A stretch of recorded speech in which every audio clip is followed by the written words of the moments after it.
Okay, I'm going to go ahead and get started if we're all ready. My name is Hannah Krajewski, and I am the event coordinator for alumni engagement here on campus at Illinois Wesleyan University. Before we get started, I just wanted to go over a few housekeeping things before we begin. You are viewing today's webinar as an audience member, so that means that you do not have the ability to turn on your microphone or your video. So if you have anything going on in the background, don't worry, we won't be able to hear you. Questions are encouraged and can be submitted through the Q&A feature at the bottom of your screen. There will be a dedicated time at the end of the presentation to answer your questions. If you have any technical issues, if you can send them through the chat here at the bottom of your screen, that would be great. But if you also need to give our office a call, our phone number is 309-556-3145, and you can find that on the IW website as well. Recording of today's webinar will be available to view on the Office of Alumni Engagement's YouTube page tomorrow.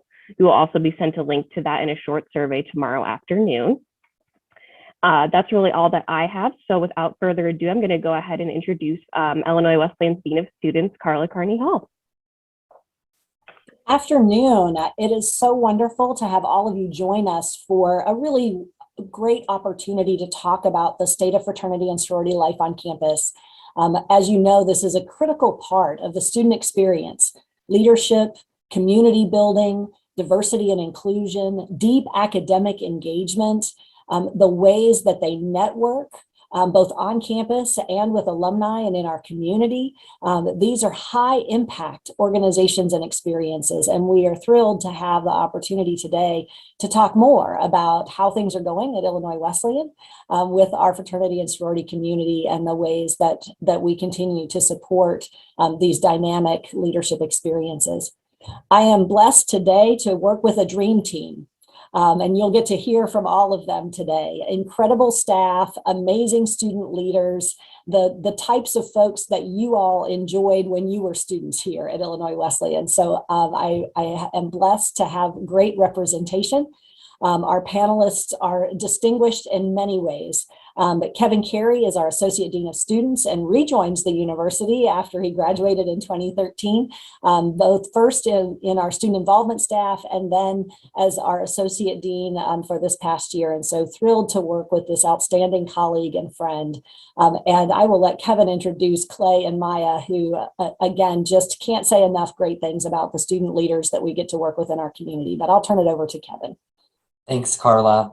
Yes, we do indeed get to work with the brightest and best here. And so we are fortunately joined by our Interfraternity Council President, Clay Anderson, and our College Panhellenic Council President, Maya Morales. And so you're going to hear from all three of us as we navigate talking about the state of fraternity and sorority life at Illinois Wesleyan. And what I can tell you is that we are an excitedly involved and engaged community. And I hope that when you leave here today, you can reflect both on your own experience as an alum of your organization and the institution, but also learn about where our current community is and what's happening both in areas of success and growth.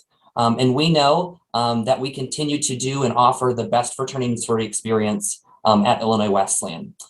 So let's talk a little bit about where we're going to go today. So my goal for us is talking a bit just generally about the fraternity and sorority community, giving you some fast facts, the landscape, the 5,000-foot view of who we are, and then talking a bit about how our community navigates the expectations of chapters from the university, but also how our chapters are invested in setting goals and achieving those each and every year. And so we want to talk to you about what that looks like in practice. Additionally, we're going to talk a bit about really 6 key areas. And that's academic development and celebrating the academically excellent community we are, talking about how members join in their new member process and education. We, of course, know when fraternity and sorority is done well, people are able to develop and grow both as an individual and as a community. And so we want to talk to you about those development opportunities. And of course, talk about the multiple ways our Illinois Wesleyan students in fraternity and sorority life are involved across the campus and community. We know that we expect and celebrate a healthy and safe fraternity and sorority experience here. And so we want to talk to you a bit about our programming initiatives and where our organizations are in terms of their learning and growth around those expectations and their awareness. And of course, we want to talk about you. We want to celebrate all you do for the fraternity and sorority experience, and also want to ask you to think about ways that you can continue to stay involved. And then we want to talk about what I think Illinois Wesleyan University does best, and that's building relationships. And we're going to talk about this from the framework of the ways fraternities and sororities make people feel like they belong, and also talk about our diverse and inclusive population of fraternity and sorority life.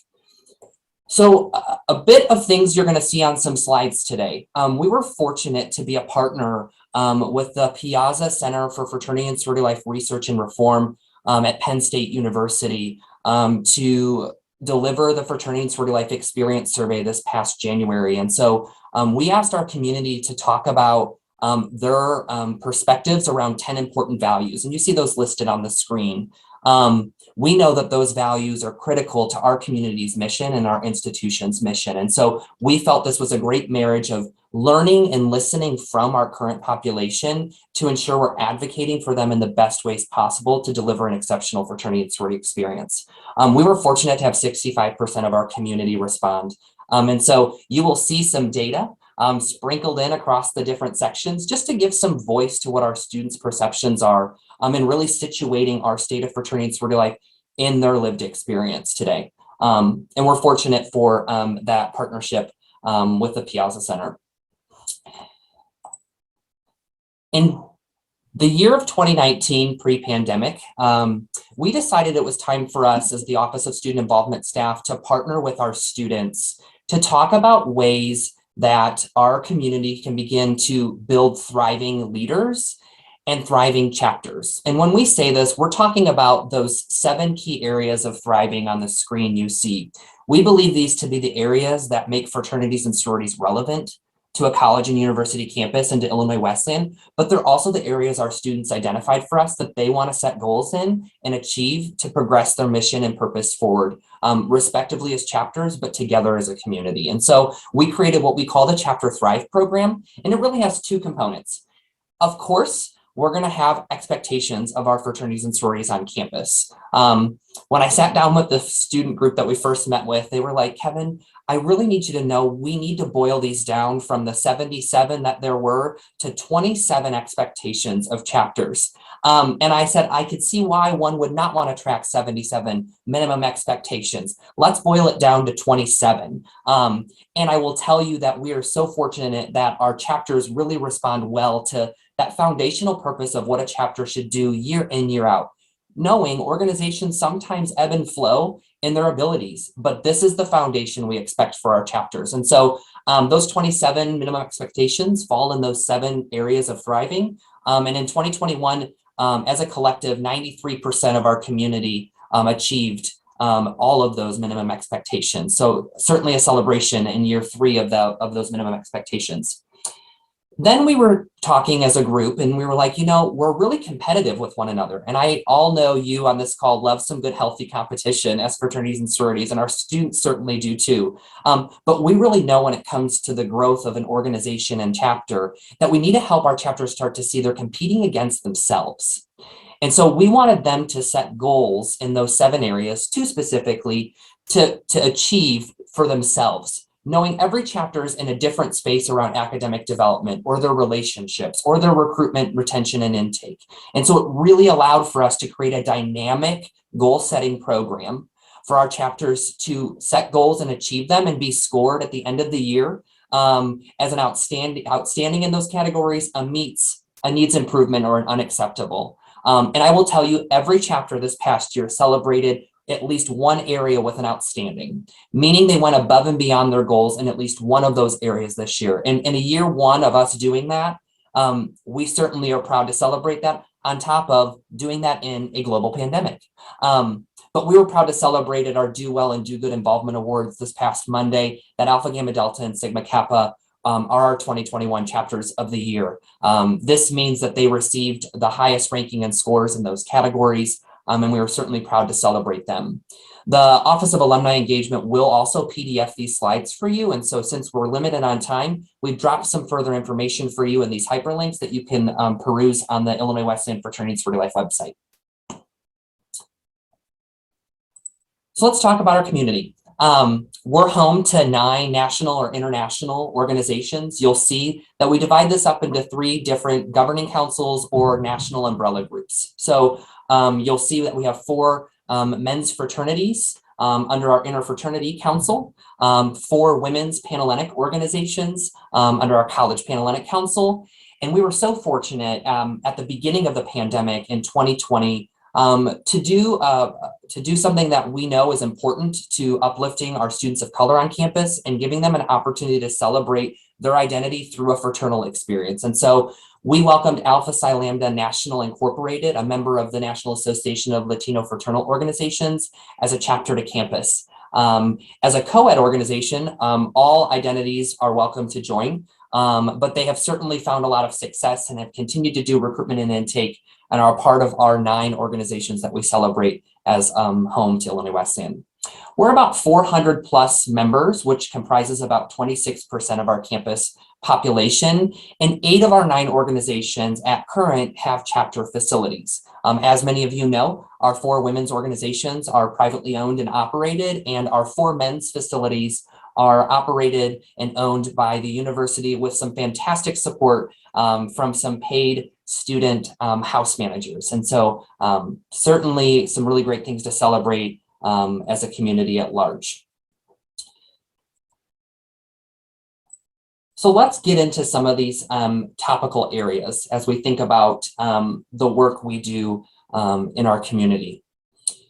We know that our fraternities and sororities can be academically enriching environments. Oftentimes people are joining, navigating what major is best for them, connecting with members who might have similar interests academically, and really building brotherhood, sisterhood, membership through their academic connections. And so to celebrate and talk about this a bit, in the fall of 2021, our FSL community had a 3.2 GPA with our Panhellenic at a 3.3 and our men's group at a 3.0. We love to celebrate when all of our chapters are above a 3.0. We also love to celebrate when our new members have higher GPAs than our active members. And so as you look at those semester reports, which we'll link later, you will see some of our chapters certainly had some success in that in this past year. 42% of our membership is on the Dean's List, meaning that they had a 3.5 or higher in their semester. We had 29 members with 4.0 GPAs. And this for me really drives home why our academic success is critical part to our values at Illinois Wesleyan, that 62% of our community is above the all IWU average of a 3.22. For me, that's such a pride point to celebrate when we talk about when we talk to our stakeholders and our students to feel proud of what they do. So I'm going to turn it to Maya and Clay here a bit, and I'll have Maya talk a bit first about kind of where the Panhellenic community celebrates and recognizes some of those academic successes. Yeah, so annually we have an academic excellence banquet. We've been having it for years. People love it. I love going. I love seeing everybody get rewards. And also this year was an ice cream bar for our recipients, and everybody with a 3.5 and above were invited. We had a really good turnout. There were raffles. Lots of people got some free stuff. It was a really fun time. We also celebrate Scholar of the Month on social media, and last month was featured by Kappa Kappa Gamma. And so we love to celebrate our women with great grades. Thanks, Maya. And then for more of the fraternal side, so this year our council hosted the first academic excellence banquet. So at this banquet, what we had is we invited all members at above a 3.75 GPA. It is really a time where we could encourage and celebrate all of those academic goals that they've been able to reach over the semester. So at the event, we had speakers. We were just talking about and giving thanks to everyone for giving their best efforts. And also we allowed the students to invite a faculty or staff member that they felt really helped them out in achieving their academic goals, whether it was from someone they could just talk to or gave them that background and support. And so that was a time where we're really able to give back to our faculty and staff and saying thank you for giving the little extra effort and time to all of our students. And it was also, we had a dinner, and it was just a nice little feel-good sit-down moment. And we're planning on continuing this for the following years.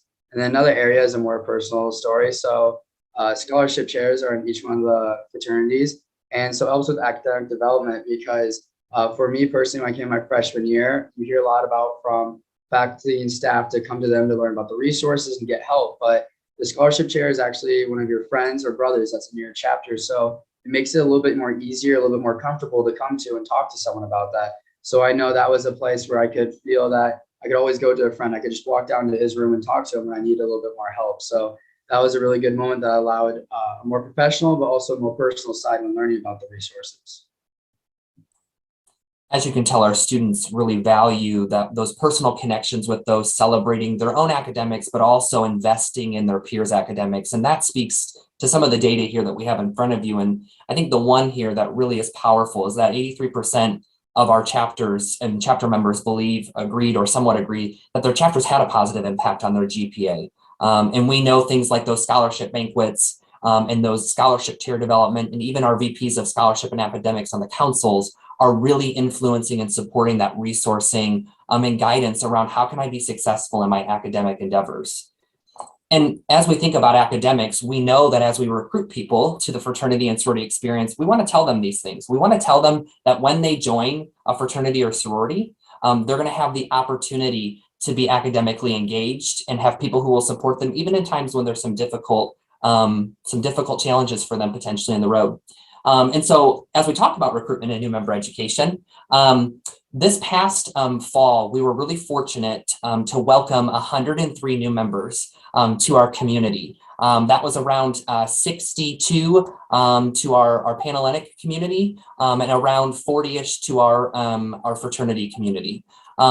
Spring recruitment sometimes looks a little different for our community, but I will tell you that we were fortunate to have 22 individuals join our Panhellenic and our interfraternal council organizations this past fall, this spring. And so when we can celebrate 125 new members in a calendar year, that is certainly a success. And really for the past 3 to 4 years has been pretty much on par with our membership growth and size across the 9 organizations. You're looking at an average chapter size of around 64 for our women's groups and around 38 for our men. Alpha Psi Lambda has around 4 members. Culturally based organizations tend to have smaller membership. 4 is a great number for our population of humans in Alpha Psi Lambda. Young leaders who are really ready to take on and bring in more members to their organization.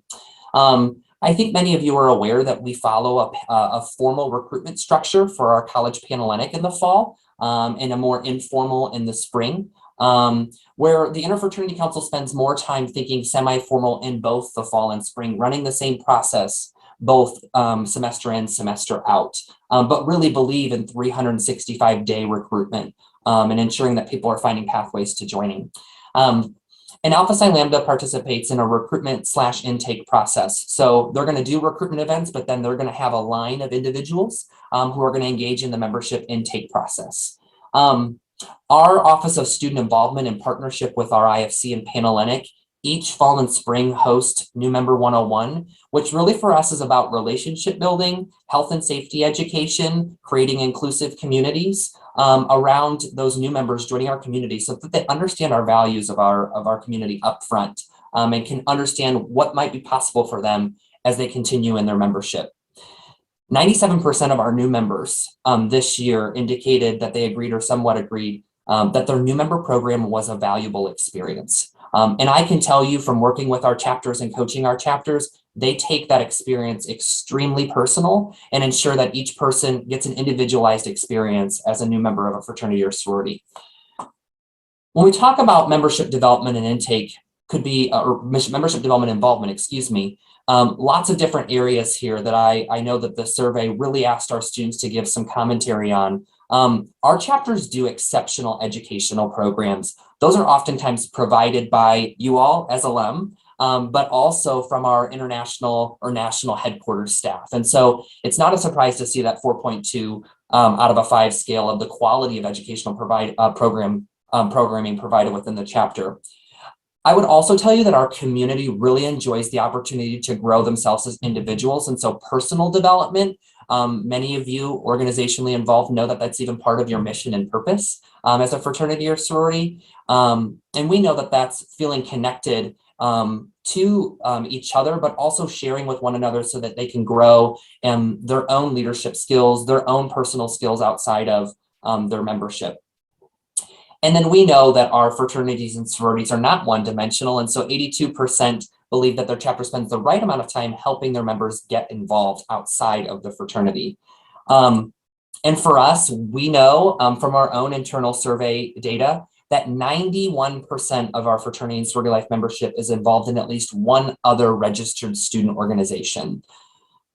The part about this community for me that is unique and is a bit of an outlier is that our students recognize that to be a successful fraternity and sorority member, I have to be a successful academic and a successfully involved athlete, member of the Pre-Health Professions Club or the Investment Banking Club, which you'll hear a little bit from Maya and Clay. We know that that's integral to continuing keeping our organizations relevant. It helps with recruitment. It helps with opportunities to show people fraternity and sorority life in positive ways outside of our organizational walls. The other part is that we are an extremely athletic identified community. The and student, the athlete and fraternity member, athlete and sorority member. And so 41% of our FSL membership is involved as an athlete here at Illinois Wesleyan, which we're proud to celebrate. Maya, do you want to talk a little bit about your experience getting involved outside of your sorority? And then I'll turn it to Clay after that. Yeah, so I'm also vice president of the pre-health club. Some of you may know I'm on the pre-medical track and will be applying next cycle. And so my vice president of pre-health club and also president of Panhellenic intertwine a whole lot more than you would think. I've had several sorority sisters ask me about the pre-health club, and I've had several pre-health club members ask me about joining sorority and fraternity. And in fact, I actually had an alumni involved in Greek life reach out to me who is now a physician and has been guiding me on my applications for next year, which is really helpful. And I think it really shows how the community and how the alumni are still interested in our Greek life and helping our individual members as well. And I'm also involved on campus in student athletic training. My passion has always been sports medicine. And so I just love being with athletes. I love the sports medicine aspect of it. And I love the acute care. And that's also why I'm going to medical school to further my education. And so the more that it intertwines, the more relationships I can build for the future as well. Thank you, Maya. Clay, you want to talk about the Investment Banking Club? Yeah, so I'd just like to add at first how joining the Greek life community really makes it much more accessible to make those connections and be able to network with friends within your chapter, but also all the other chapters on campus as well. So getting a lot of people from different backgrounds and referring back to how 91% of the members are involved in other different RSOs really makes it easy. So for example, for me, I came in undecided. I had an idea on what major I wanted to choose, but I was looking for new clubs to figure out what I was really interested in. And so one of my brothers that was a year older talked to me about the Investment Banking Scholars Club, and he was currently the president of it. So he just invited me to come out to one meeting. And from there, I became really more involved. I joined the club. I took a leadership role, and now I'm the vice president of the club. And it's really helped me because this summer I'm actually interning in a related field. And so that kind of just goes to show as an example for me. But when you have so many people coming from different backgrounds and interests, and they're able just to come in one area, be able to collaborate and talk about all the different clubs that they are part of, it might open up to your mind to new ideas and new interests that you never really knew of. And I think where you hear those two stories, you certainly hear stories of students involved in a variety of other things in our fraternity and sorority experience. And some of those organizations that students get involved in are representative of their identities, specifically their racial identities. We're so fortunate here to have several organizations on our campus related to racial identity, cultural identity, religious identity. And so one of the things that we have been spending a lot of time, especially with IFC and Panhellenic council leadership, talking about is how do we advance our belonging opportunities for all of our members, of course, but also around the concept of diversity and being an inclusive chapter and community. And so 22% of our fraternity and sorority life membership identifies as non-white. So Asian, Black, or African-American, multiracial, Hispanic. And so we're proud to celebrate the fact that we have racial diversity across our organizations that is similar to that of the institution. And we care also about the education that exists around how we're inclusive of our membership and our campus at large who have identities different than us. And so one of those minimum expectations for our community is delivering or hosting a membership development around diversity, equity, and inclusion. And I've really seen our chapters take this and run with this in different ways. That might mean hosting a conversation about practicing allyship in the recruitment process. That might mean talking about how do I support my brothers around being a Black identified individual around racial justice that's been occurring across the globe. And so we see chapters really thinking about their membership when they're thinking about the programs they create. We also have a responsibility as an Office of Student Involvement and Institution to infuse diversity, equity, and inclusion work into our programming. We host an all-day Fraternity and Sorority Life Leadership Summit each year for our new officers, and we spend dutiful time talking about what it means to practice inclusive leadership and how we role model that for our community. And of course, we want our new members, when they join our community, to know that we are an inclusive and diverse community, and giving them some ideas around how they ask questions around difference so that they're learning and growing, and what opportunities exist outside of fraternity and sorority life that they should be encouraged to attend, whether that's programs hosted through the Office of Diversity and Inclusion or faculty colloquialisms around different identities and groups. But our councils have done some really meaningful work just this semester alone around their mission and purpose. So I would like Maya to talk a little bit about some recent initiatives that they've done. Yeah, so last month was Women's History Month in March, and for that we had 2 days of events, and we had our Panhellenic women at each booth, and what we would do is give out pins, ribbons, and cookies from a woman-owned local bakery as well. And so we also train our recruitment counselors this summer based on inclusivity during recruitment in the fall to make sure everybody's trained properly and knows how to handle specific situations while making sure that everybody feels that they belong in the community. So we also partnered with Office of Diversity and Inclusion, and we had filmmaker Audrey Geyer join us for a Q&A session, as well as a viewing of her film. Clay, do you want to talk a little bit about the fundraiser that I know that you did with your chapter?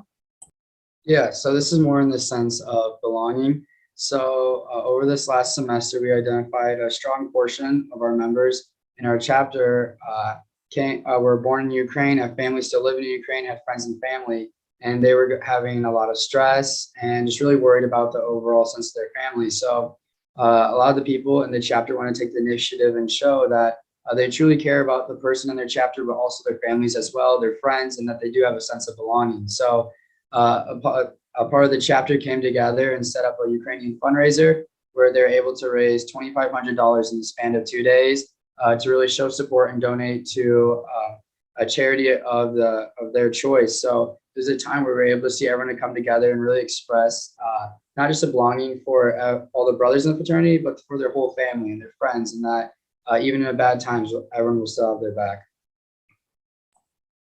Clay's example really gives some indication of how our community cares about our greater McLean County area, but also their local and national philanthropic causes that their organizations believe in.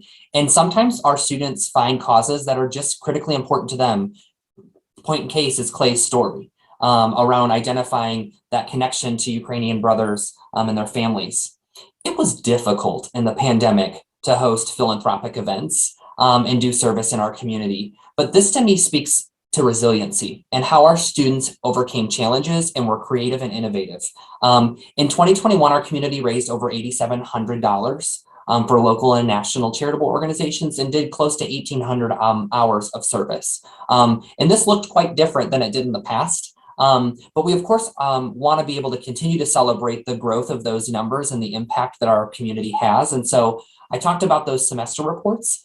We put information out about our academics, our philanthropy, our service, and our educational programs each semester. Again, another link that you can find here later if you want to look back at our history, but also the current statistics of our community. When fraternity and sorority is most successful is that students can have an enjoyable and meaningful experience that we know is also healthy and safe. I will tell you that we spend a lot of time in this conversation around our healthy and safe experiences related to a variety of different topics. 4 of our 9 chapters this year have been held accountable for at least one violation of the Student Code of Conduct. I will tell you when those occurrences happen, our chapters are respectful and understanding the wrong done. And it's really a collaborative and partner process and how we ensure that we can do some education, some learning, and some movement forward to not find ourselves engaging in those high level potential risk behaviors. We have one chapter that still lives on a sanctioned status, but our most common violations are naturally alcohol related. And those range from unregistered social events or lack of following a policy around alcohol and vandalism and damage to chapter facilities. We're fortunate that those are the two primary, and we continue to do education around those two topics routinely throughout the entire year. We're really invested in ensuring that our students are engaged in so many ways around health and safety that this year we actually created a health and safety summit. And what happened was students identified for us the 3 areas that they wanted some further learning, and we brought in some people. We used our own resources to create a conversation around a variety of things. That might be things related to sexual violence prevention, hazing prevention, how to be a sober monitor, ensuring that they understand our protocols for registered events. And so we really try to use that as an initial training in the year to set forth a healthy and safe experience for our fraternities and sororities. Again, our councils and chapters have been doing some exceptional work. So I'd love if Maya would share a little bit about maybe what some of those things are that Panhellenic has focused on. Yeah, so we definitely have taken a liking to focusing on women's health. This Tuesday and Wednesday, we had a feminine hygiene drive where the donations will all stock the bathrooms on campus. So it's not just staying within the community, it's going outwards as well, and will be benefiting all women, whether Greek or not. We participate in these Hands Don't Haze activities. All sorority chapters on campus participate, and then everybody as well participates in workshops geared towards it's okay not to be okay, for mental health awareness, and to really join the sisterhood and know that people are there for you. So you want to talk a little bit about men's mental health and then the advocacy and awareness chair?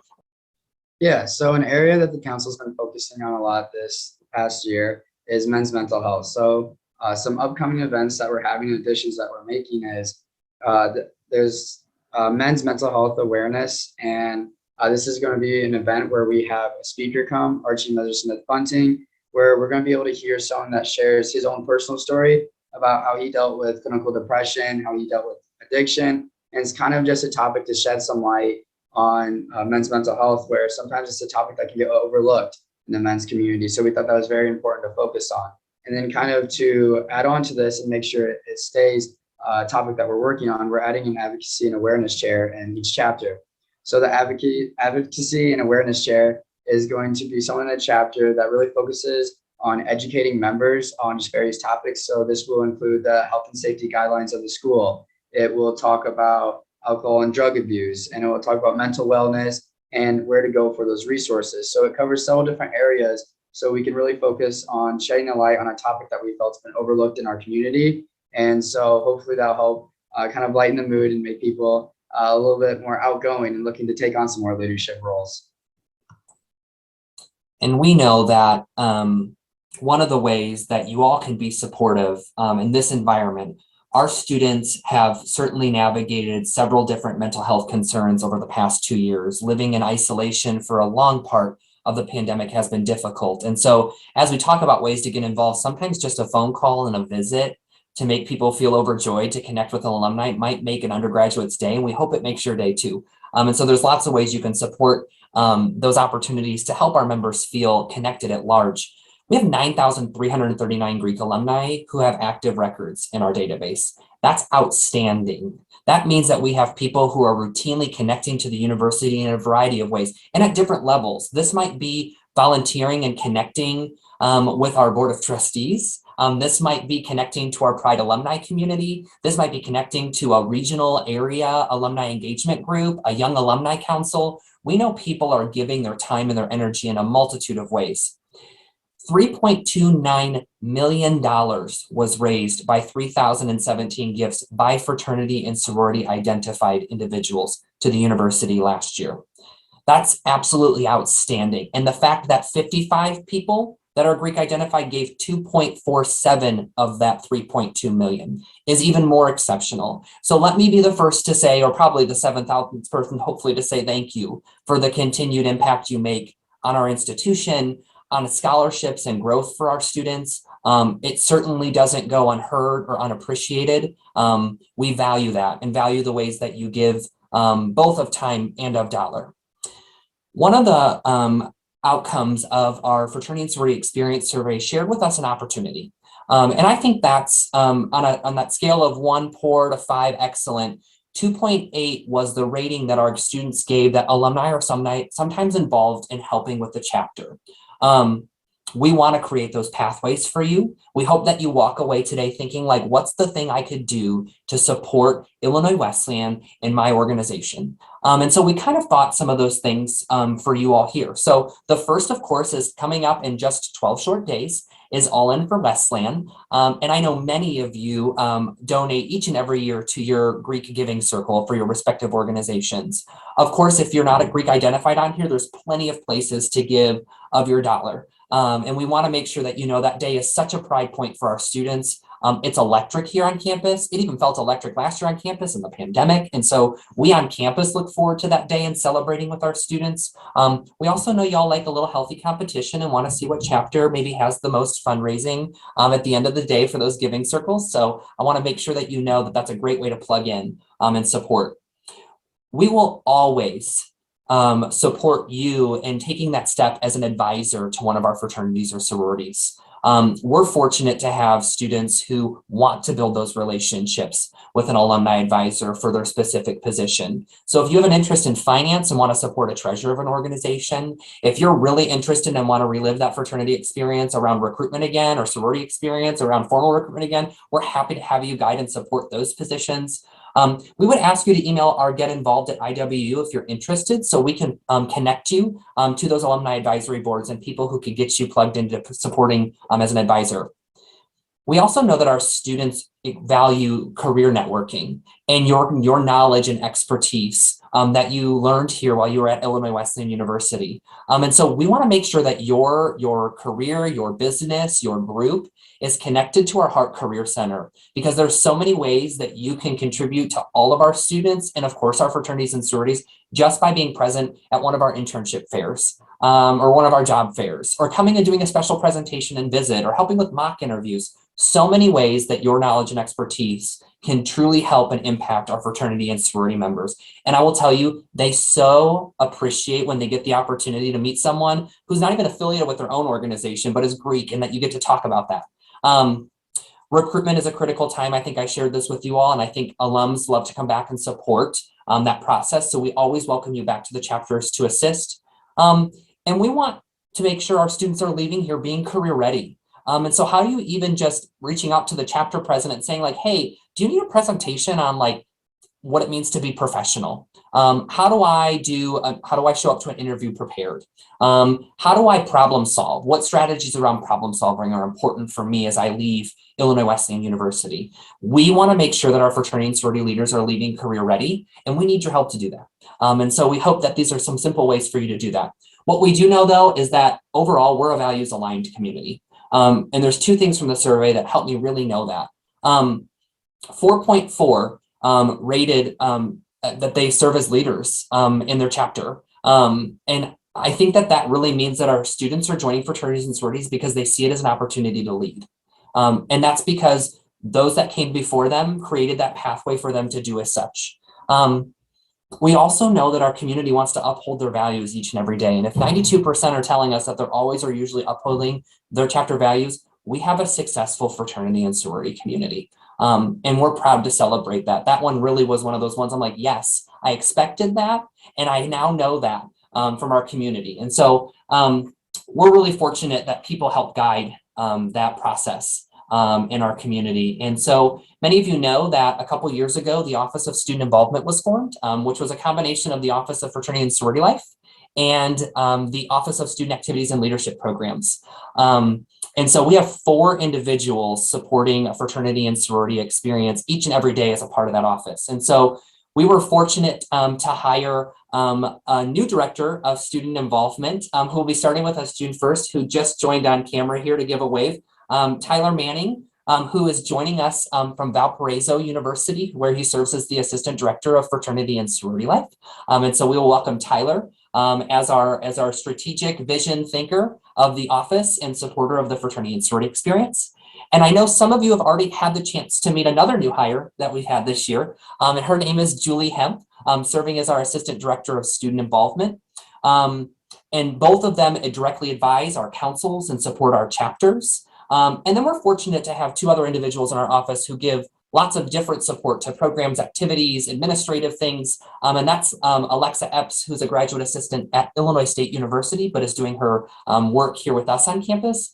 And Courtney Turnbull, who really is the backbone of the office, who keeps us in check, and who really does a fantastic job of making the office a welcoming environment for our fraternity and sorority members. And so I just wanted a chance for you to put some names to faces here with Tyler and Julie, and we look forward to them joining us, or having Tyler join us very soon, and the continued work Julie will do. Wanted to leave you with a slide here a bit about what the Office of Student Involvement is and what the Office of Student Involvement does.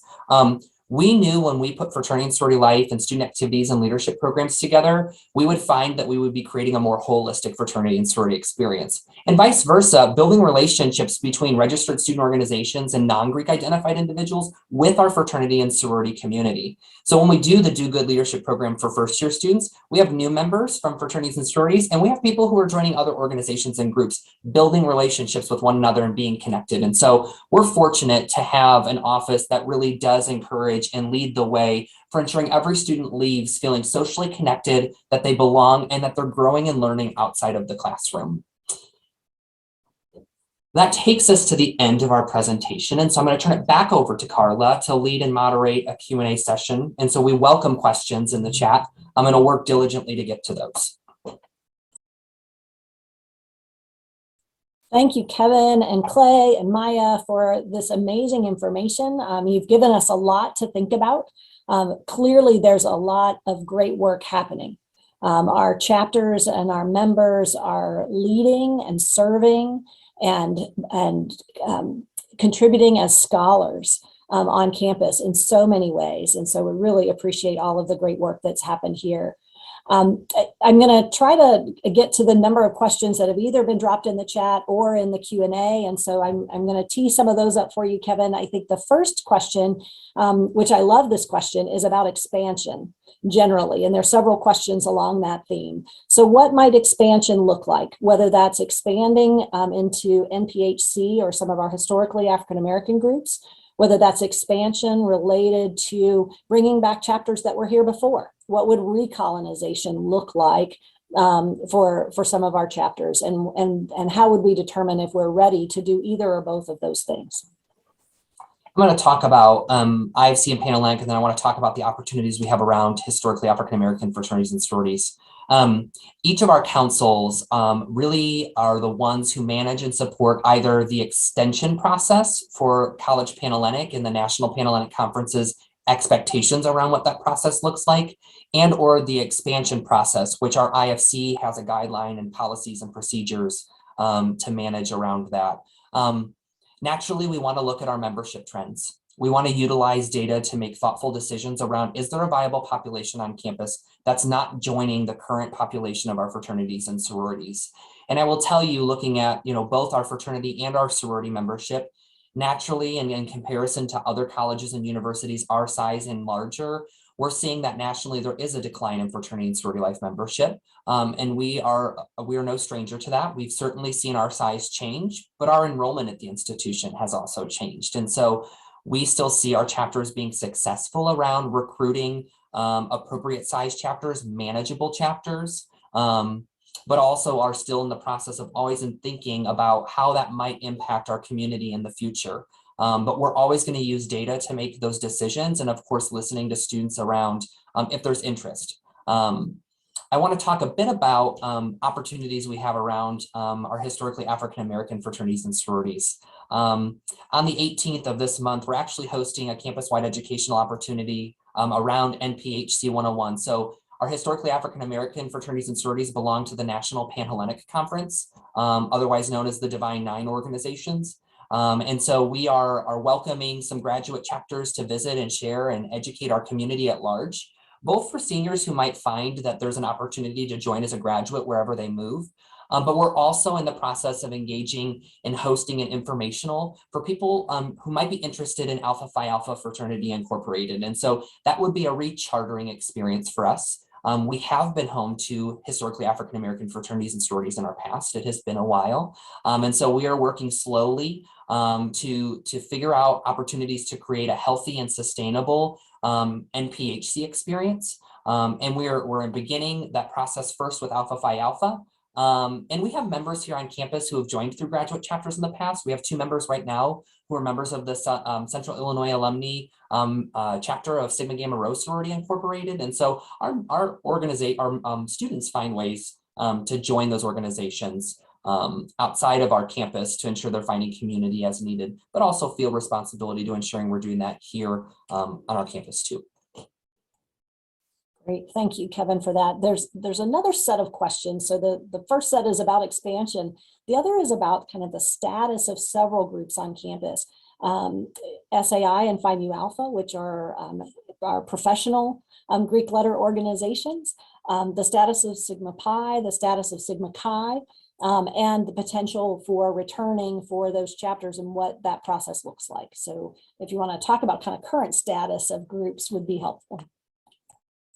Yeah, of course, over the past few years, we've certainly seen the departure of some of our organizations. And I do want to talk a bit about that. But first, I want to talk about Sigma Alpha Iota and Phi Mu Alpha, both professional, social Greek letter organizations. They operate and serve as a registered student organization here and are certainly present and active on campus. Both of them participate in recruitment informally. Phi Mu Alpha does recruitment both semesters. Sigma Alpha Iota participates in recruitment in the spring. Very much so centralized to majorly music identified students or students who have interest in music. Both are healthy organizations. Both have over 15 members at current, and that's normally sized for them, but they engage in our registered student organization trainings. They participate in campus activities and leadership programs, and are certainly a vibrant part to a Greek lettered experience that's a bit different than our 9 social Greek lettered organizations. Some people have cross membership in organizations as they're allowed to do so. And so we see some members having membership in both a social and a professional organization. As a way to talk about the organizations that are no longer active here on campus and what the status of those organizations are, we always want to make sure that when we're having a conversation about a return plan for an organization, that we're doing so with success and sustainability in mind. And so we're fortunate to be able to welcome Sigma Chi back in just a few years with a clear and exciting plan for their continued success on this campus, to return as a healthy, actively engaged, academically excelling organization. And in those conversations, when it was time for us to make the joint decision with the headquarters to close the chapter, we really wanted to make sure that we had a successful plan of return.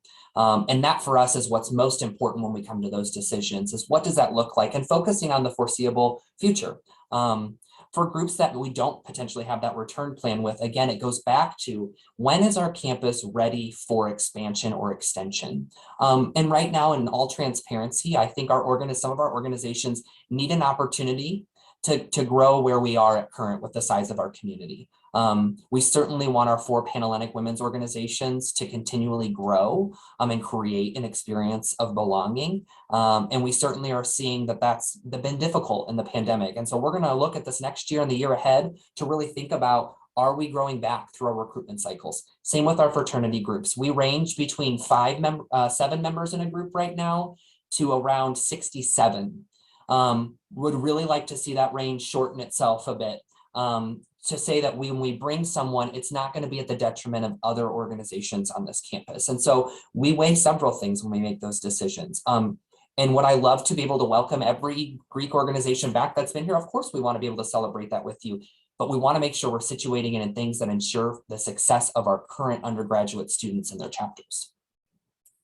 Thank you, Kevin, for that. There was a lot included in that conversation about current status, and certainly you addressed very well that our hope is to support a strong Greek community, and that is a community that matches our enrollment in appropriate ways, that there's demand, and that the organizations themselves can be healthy and robust in the ways that we support their operation. So I appreciate your answer there to that question. The next kind of set of questions in my mind has to do with exactly that, membership recruitment. And the theme of these several questions are, how can alumni help with recruitment? They'd love to see those membership numbers grow. Are there ways that they can help with recruitment and retention? A more specific question was about chapter total and chapter quota for Panhellenic organizations, and you know and how that is a reflection of the health of our community, right? So a question more specific to total and quota, and then somewhat related to that is, why do people drop out? Whether it's drop out of the recruitment process or drop out of their organizations, and how can we address those concerns? Maya, I would love if you could talk a little bit about kind of the forthcoming plans around recruitment and how you're addressing maybe some of those concerns, why people were withdrawing from the Panhellenic process, and maybe total a bit. I think you've got all that knowledge to share.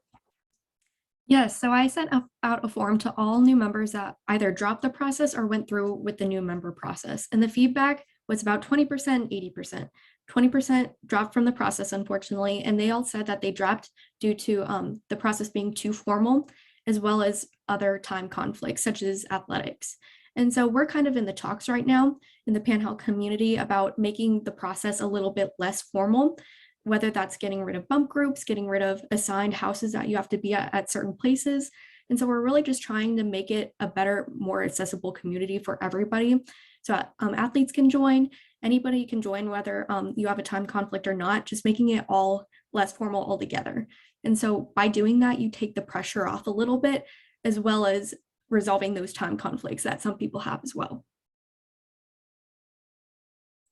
Yeah, we definitely know that our women in a recruitment process, our members going through sorority recruitment, want a little less structure in their process, but our men have spent a little bit more time being more focused on structure and thinking about it having some formality, because we've heard that that's really where our men want to have that opportunity, both as active members and as potential new members. And so Clay and team are really thinking about how that process is getting more semi-formal to address the retention of people who generally want to join fraternities and will stay as a part of the process. As we talk about Panhellenic and total and range, our size of our community right now is around 54, 55 is smallest chapter, 66 is largest, total is 64. If you look back to 2010, that there is a significant decline. However, we were 2,100 students in 2010. So we knew that we were going to leave the 90s and the 80s eventually. However, I will tell you, as you look at the Panhellenic community here and situating it with other sized institutions, we still are larger on average as chapter sizes and with total.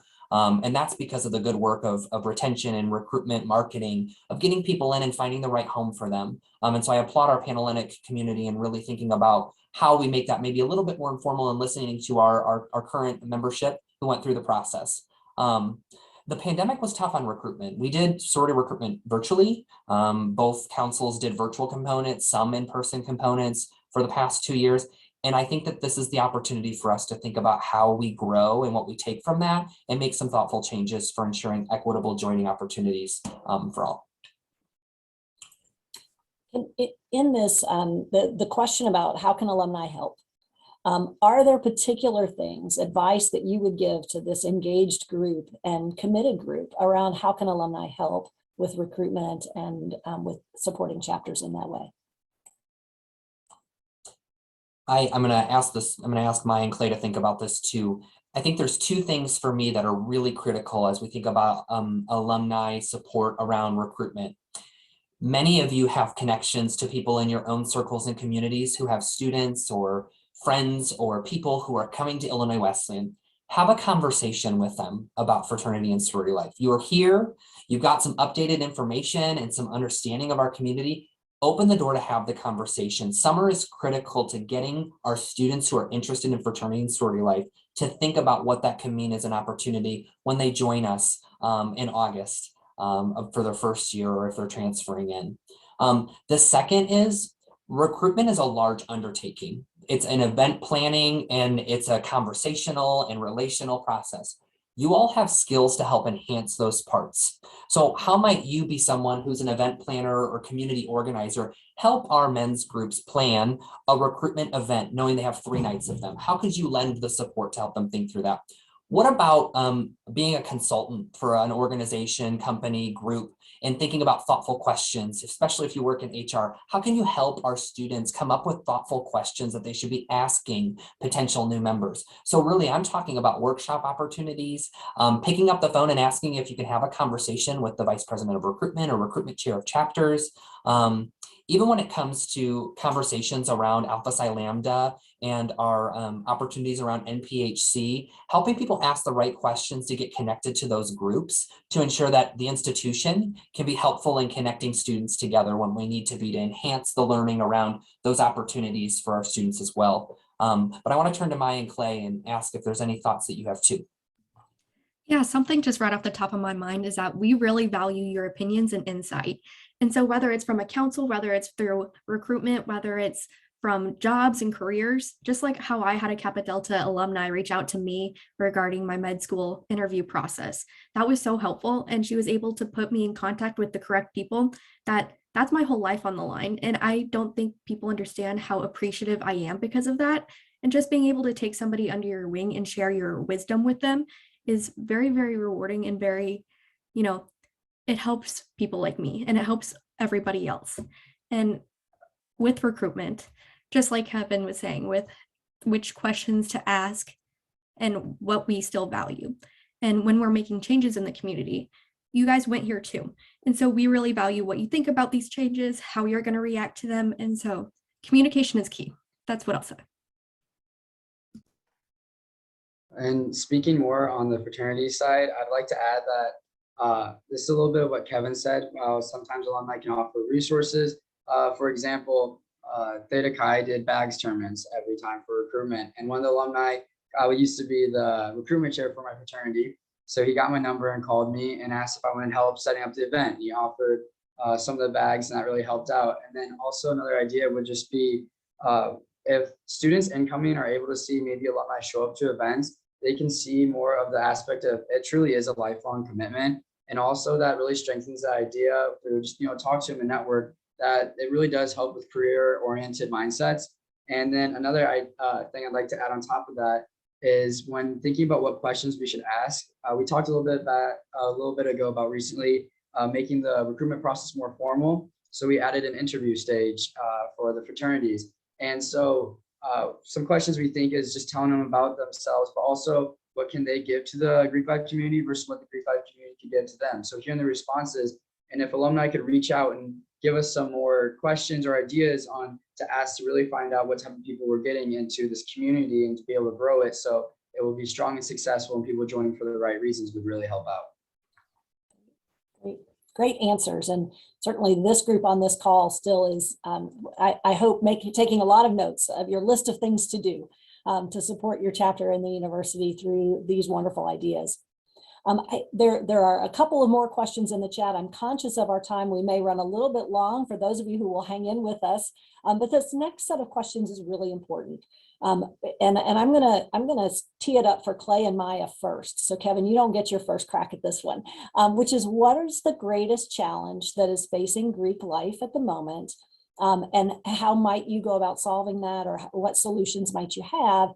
Coupled with maybe one of those challenges, which is a question about how do you counter negative rumors or stories about Greek life, either specifically or generally. So those two things may go hand in hand because they represent a set of challenges that we face as Greek members. So I can kind of talk about the topic on the negative stigma or the bad feedback that we can receive that could be a rumor. So that's one area that we're looking for as a council to be able to combat. So the first idea that we got is to start working with the Argus, which is the school's newspaper, who gets all the stories and resources out, and the newspaper also makes sure that all the stories are fact checked. So what we did is we had a member of our council actually join the Argus. And so that way it's a way for the fraternities to express and talk about, the good, because a lot of times in the news or outlets, all you hear about is the negative things that you get out of it. You don't necessarily get to hear the positive about the philanthropy events and just the overall community engagement. So that was an area that I felt we've done well, but we can continue growing on it and using more as a resource. And I would just say kind of being able to put the pen in our own hand and be able to tell our story in a positive way, and they can see what we truly are doing.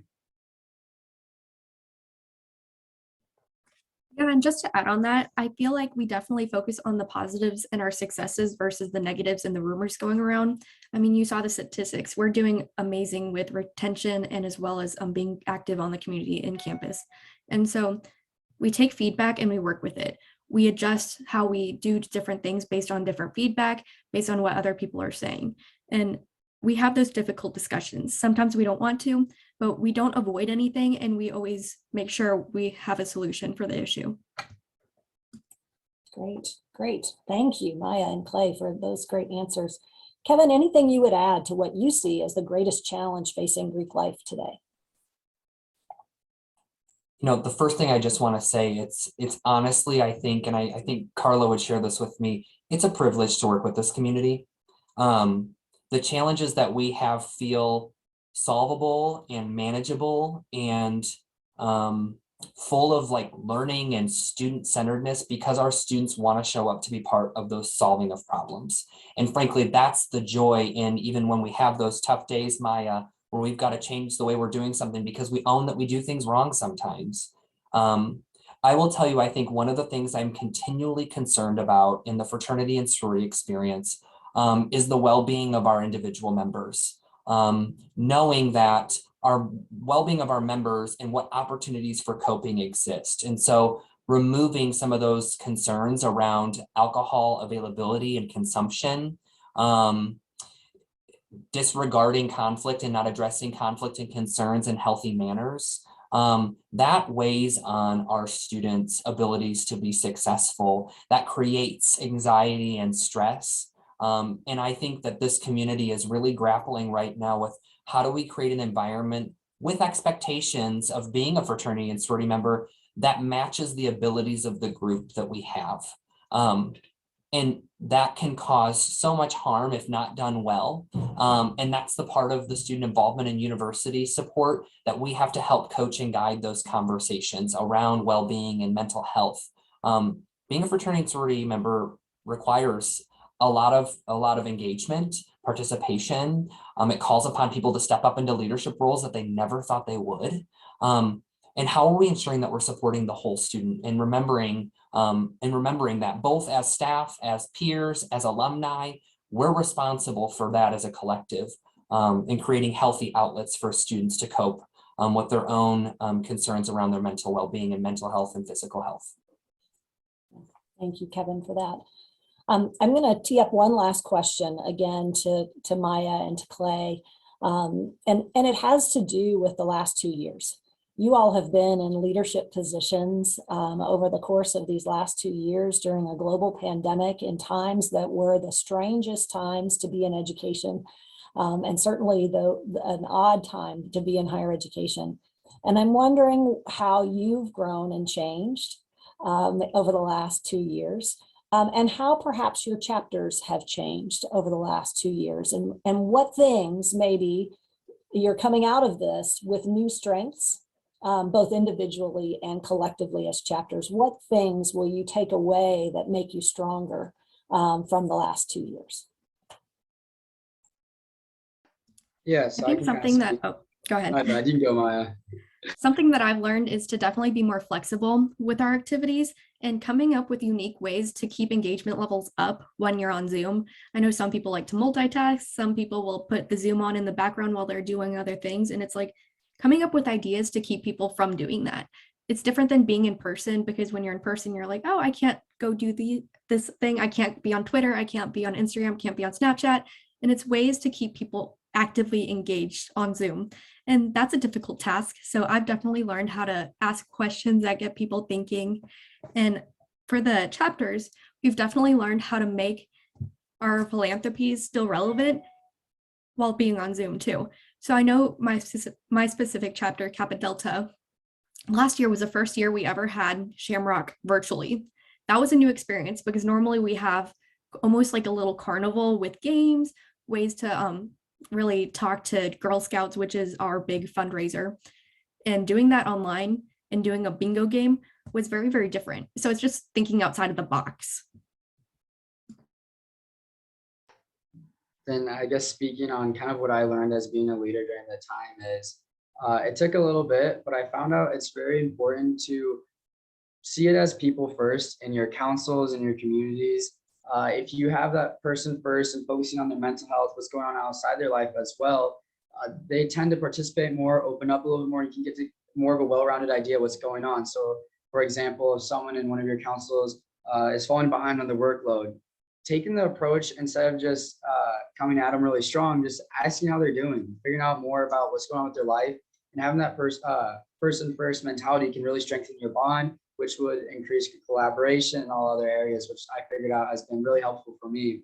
And then for chapters, the perspective I'm taking is more of right now where we are coming out of the pandemic is utilizing that now we can have in-person events. And as long as we follow COVID sanctions, now that people have figured out what it's like to have the events taken away and moved online, they realize how much they truly enjoy it and how important it is to actually show up to these in-person events. So participation, engagement has really been up. So finding those events that require them to engage, go to outside different setting, and making a way, following protocols, of course, but making a way for them to all come together and be outside really, I feel like makes them enjoy the events a little bit more and makes them take a step back and think about enjoying things before it's taken away from them.